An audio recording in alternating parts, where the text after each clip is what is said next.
Donner l'information de première main aux hommes des médias sur la situation sécuritaire du mois d'avril, c'est l'exercice auquel se prête la direction de l'information et des relations publiques des armées.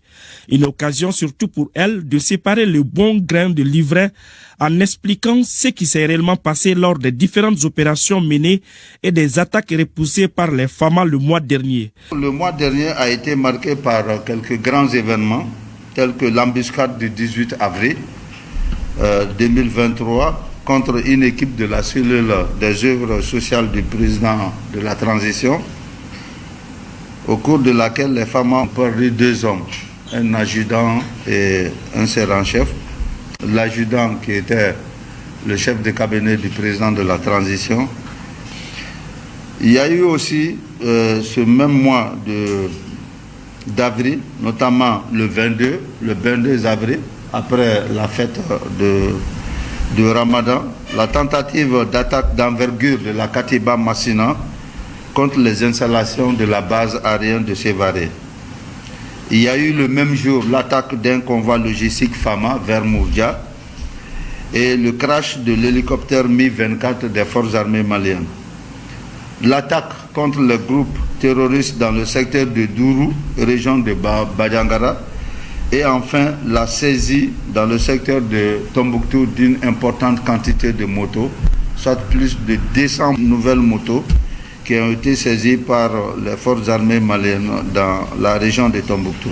Pour le seul mois d'avril, les FAMA ont eu à récupérer 889 motos.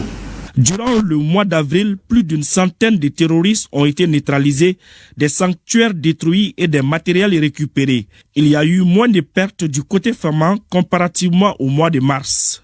La situation sécuritaire du mois d'avril 2023 a été marquée par des attaques contre les forces armées maliennes et les forces de défense en statique ou en mouvement, avec des embuscades, des attaques complexes et poses DI et des exactions contre les populations civiles.